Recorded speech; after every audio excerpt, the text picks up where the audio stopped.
The deep sea holds its breath. In that eternal darkness where light has never touched, where pressure crushes mountains into sand, a secret has been sleeping. Not a secret of gold or jewels, but of forgotten dreams and lost ambitions. This is the silent tomb of the Ophelia, and within her steel belly she guards the most unexpected treasure, a graveyard of giants from another age. Close your eyes and imagine.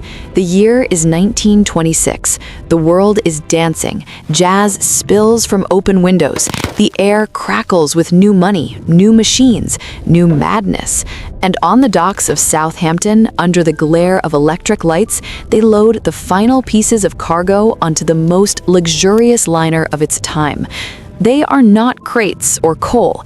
They are dreams on wheels, gleaming, hand-beaten sculptures of steel and brass.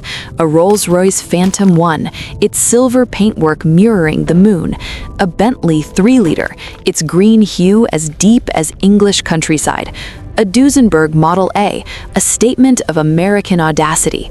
30 of them, each one a masterpiece, a testament to human genius, destined for the palms of New York's elite.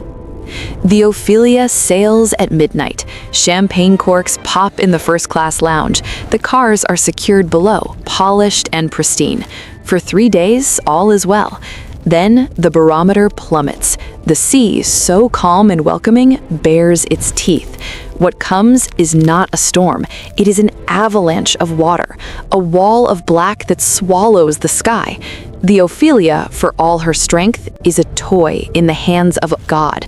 She lists, she groans, and with a final shuddering sigh, she is pulled into the hungry, freezing dark. The lights go out, the music stops, the screams are swallowed by the waves, and then silence. A slow, spiraling descent into a cold so complete it feels like death. 2 miles down, she settles into the silt. The fine china in the dining room shatters. The crystal chandeliers in the ballroom become clouds of falling jewels. And in the cargo hold, the 30 dreams come to rest, still strapped to the deck, in a darkness so absolute it will last a century.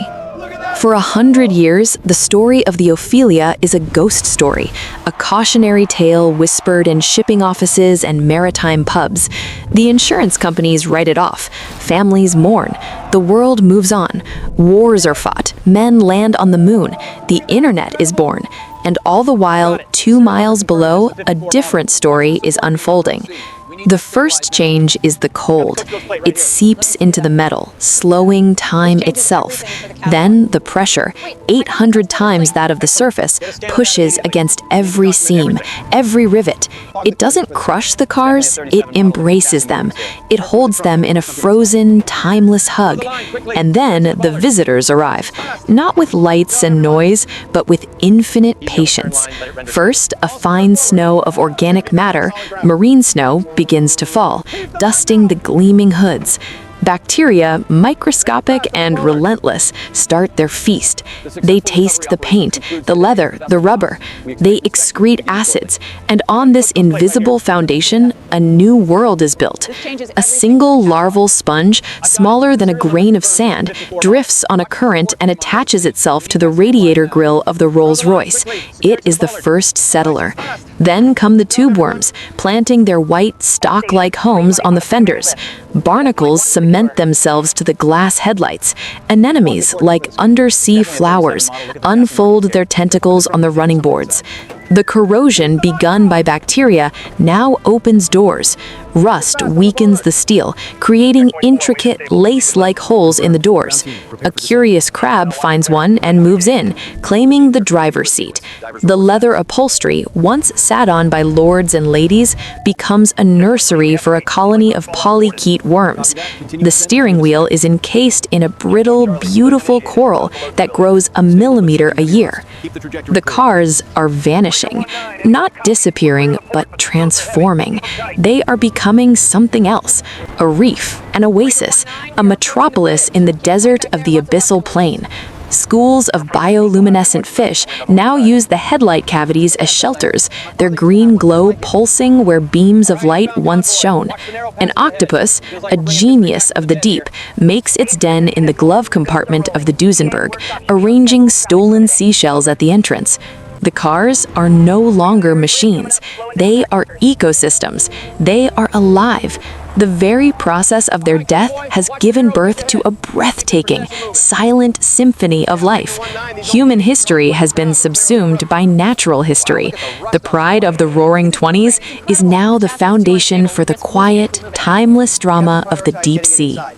On the surface, in the modern world, a different kind of hunt begins. It starts with an anomaly, a blip on a sonar screen. A geologist surveying the seabed for a cable route notices a shape that is too straight, too angular to be natural. The data is processed, enhanced. The outline of a ship emerges from the digital noise, and next to it, smaller box-like shapes. A whisper goes through the oceanic community. Could it be the legend? The mission is mounted not by treasure hunters, but by scientists and historians. Their vessel is a floating temple of technology. They send down an ROV, a remotely operated vehicle, a mechanical eye on a tether. Its lights are the first to pierce the darkness in 100 years. The footage that streams to the control room is met with stunned silence. There she is, the Ophelia, and inside, as the ROV navigates the shattered grand staircase and enters the cargo hold, the camera reveals the truth. The cars are there, but they are unrecognizable and yet more magnificent than anyone dared dream. They are crowned kings and queens of the deep, draped in living gowns of coral and anemones. It is a sight so profoundly beautiful, so humbling, that grown men and women weep at the monitors. The decision to recover them is not made lightly. It is a moral, ethical, and scientific quandary. To raise them is to destroy a mature, century-old ecosystem. To leave them is to lose a direct window into the past. The compromise is a pact with the deep. They will take only a few, and for each one taken, they will sink an artificial reef structure to house the displaced creatures. It's an apology to the sea. The operation to lift the first car, the Bentley, is a ballet of precision and tension. Divers cannot work at this depth. It is the realm of machines. Engineers design a soft capture cage, a web of composite fibers and memory foam.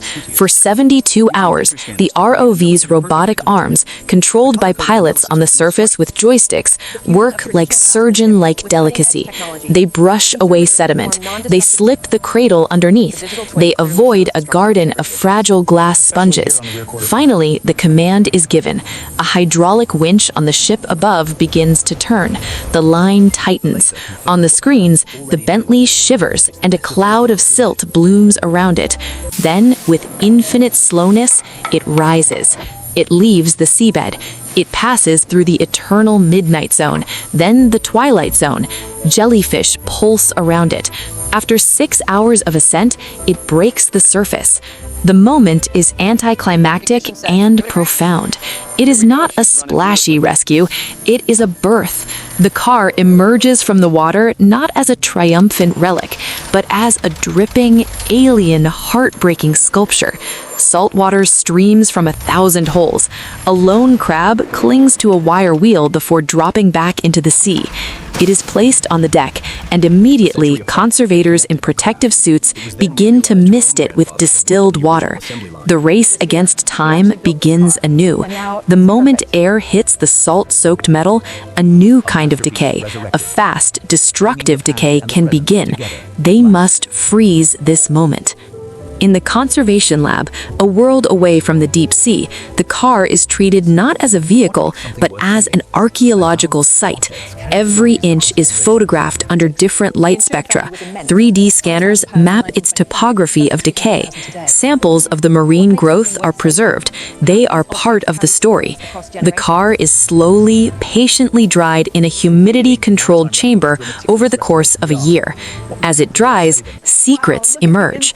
Under discover a lump of coral on the dashboard, an engraving is found, "To my dearest Eleanor, 1925. A search of records reveals Eleanor was the daughter of an industrialist, lost on the voyage. The car was her wedding gift. It is no longer an object, it is a person." The restoration is an act of resurrection, but not of erasure. The team decides on a conservation approach. They will make it structurally sound and recognizable, but they will not make it new. The holes eaten by rust will be stabilized, not filled. Patches of original paint the size of postage stamps will be preserved under clear resin. The goal is to let the object tell its entire story, its creation, its luxury, its tragedy, its century of transformation, and its recovery. The day they attempt to start the engine is a sacred day in the workshop. The engine block, once a solid mass of corrosion, has been painstakingly cleared. Every moving part has been freed. New parts have been machined using the original blueprints. They